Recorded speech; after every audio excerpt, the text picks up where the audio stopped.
한 3주 정도 이렇게 여러분들하고 일일 시황을 함께 분석하는 시간을 가졌었습니다. 저 개인적으로는 한 달 정도 이렇게 하려고 했었는데 뭐 낮이든 저녁이든 좀 바쁜 시간을 보내다 보니까는 이렇게 3주 정도에서 마무리를 하려고 합니다. 일단 어느 분에게는 도움이 되는 그런 부분도 조금이라도 있었을 것이고, 또 어떤 분들에게는 야 무슨 장마감하고 중계방송하냐, 다 끝나고 보면 뭐하냐, 이런 생각도 분명히 있었을 것입니다. 다만 이렇게 하루하루의 움직임을 이렇게 여러분들하고 살펴본 것은, 이 작은 하루하루의 움직임이 모이면은 중기 움직임이 되고, 그러한 중기 움직임이 모이다 보면 장기 움직임이 될 수 있기 때문입니다.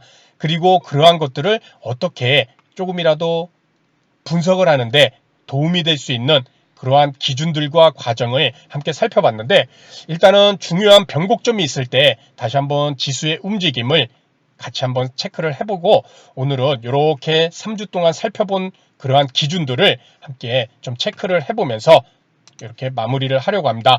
일단 시장의 움직임을 분석하고 대응하기, 하루하루 움직임, 이 단기 움직임이 모여서 중기 움직임이 되고, 중기 움직임이 모여서 장기 움직임이 된다. 우리가 분석을 했을 때 처음에는 야 여기 5일 이평선, 빨간 5일 이평선을 회복할 때까지는 매우 조심해야 된다. 그리고 회복하고 나서는 이제 21이평선을 회복을 해야지 되고, 21이평선을 회복하고 난 다음엔 주봉의 20주선에 해당되는 요 91이평선을 회복을 해야 된다. 어떻게 보면 5일 이평선에서부터 21이평선, 그리고 주봉의 20주선까지 돌파를 하는 그러한 시점을 우리가 다 같이 이렇게 함께 살펴보는 그러한 시간을 가졌습니다. 그만큼 하루하루의 움직임이 모이면 중기가 되고 중기가 장기가 된다는 점, 그래서 이렇게 짧지만은 장이 마감하고 매일매일 스스로 분석하는 것이 매우 중요할 듯 합니다. 그렇게 하기 위해선 첫 번째, 시장을 움직이는 이슈를 지속적으로 체크를 해야 된다. 지금 시장을 움직이는 이슈는 단연코 그렇죠. 금리 인상이죠. 인플레이션을 잡기 위한 금리 인상, 그리고 그 금리 인상에 대한 속도 조절.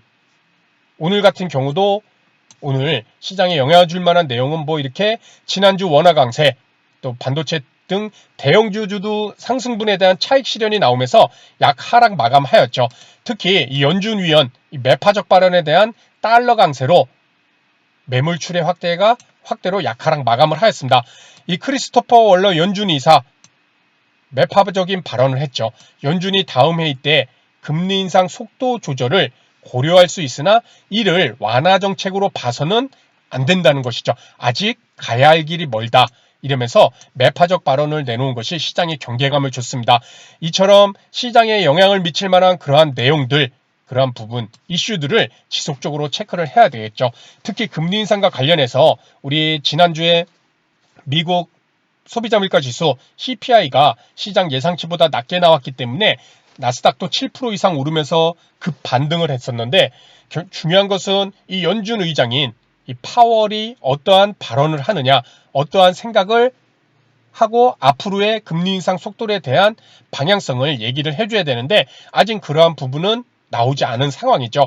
일단 지표만 보고 시장이 먼저 크게 반응을 했던 것이죠. 그래서 중요한 것은 계속해서 연준 의장의 발언을 우리가 좀 체크를 해야 돼. 이처럼 지금 시장에 어떤 이슈가 가장 크고, 그 이슈를 항상 이렇게 매일매일 장이 끝나고 뉴스 조금만 보면 찾아볼 수 있으니까 이러한 부분을 머릿속에 갖고 있어야 될 듯 합니다. 두 번째는 차트상의 중요 이평선, 그렇죠? 뭐 빨간 5일 이평선, 파란 21 이평선, 뭐 90일 이평선, 이런 중요 이평선들을, 그리고 캔들 라인도 많이 그려놨죠. 이렇게 전저점을 다시 돌파를 할 것인가, 아니면 막히고 밀릴 것인가, 이런 전저점 라인들, 그리고 추세대, 상승 추세냐 하락 추세냐, 그런 추세대를 보면은 이런 라인들을 우리가 그리면서 이런 머리를 맞는 자리들, 추세대 라인에 이런 것들을 또 돌파를 하는 모습, 그렇죠? 이런 추세대에서 단기 추세 상단 라인을 돌파, 이런 식으로 이렇게 차트라는 것이 이평선 캔들 라인, 전고점 캔들 라인, 상승 추세 하락 추세대, 이런 라인들에 이렇게 지지와 저항, 빠졌을 때는 지지를 해줄 것인가, 올라가는 데는 저항을 맞고 돌파를 할 것인가, 밀릴 것인가, 이런 것들을 차트상으로 두 번째는 체크를 해줘야 된다. 세 번째는 이 메이저의 수급을 매일매일 지속적으로 체크해야 됩니다. 메이저란 외국인과 기관이죠. 개인들도 주가지수의 움직임에 영향을 물론 줄 수는 있지만은 지수를 상승하고 하락시키는 것은 보통 이 외국인과 기관들입니다.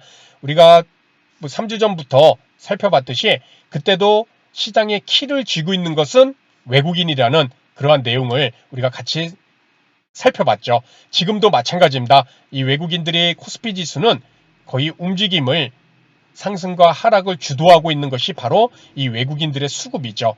이처럼 주가 지수를 우리가 분석을 할 때는 이 메이저의 수급을 지속적으로 체크를 해야 된다. 그리고 네 번째, 대장의 움직임을 지속적으로 체크를 해야 된다.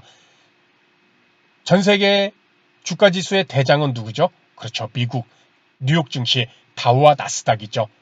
지수의 대장. 그래서 다우와 나스닥은 뭐 두말하면 잔소리이듯이 항상 체크를 해줘야 되고, 또한 종목에서도 우리 국내 이런 대표주들 뿐만 아니라 뉴욕 증시, 뭐 전기차면 테슬라, 반도체면 뭐 엔비디아, 뭐 이런 식으로 이렇게 뉴욕 증시는 주가 지수든 종목이든 이 대장주들이 상당히 많이 대장의 역할을 하는 부분이 많기 때문에 뉴욕 증시는 주가 지수와 주요 대형주들을 꼭 체크를 해줘야 된다. 그리고 국내에서도 마찬가지, 뭐 반도체는 삼성전자, 뭐 자동차는 현대차, 대략 이런 대형주들, 이렇게 됐을 때 삼성전자가 올라야 IT 섹터들이, 그에 속한 IT 섹터의 종목들이 또 좋은 흐름이 나오고, 현대차가 올라야 자동차 관련주들이, 또 중소형 자동차 관련주들의 움직임이 또 좋고, 이런 식으로 주가지수의 대장이 있고 또 그에 속하는 종목들의 대장이 있듯이 이 대장들의 움직임을 지속적으로 체크를 해줘야 될 것입니다.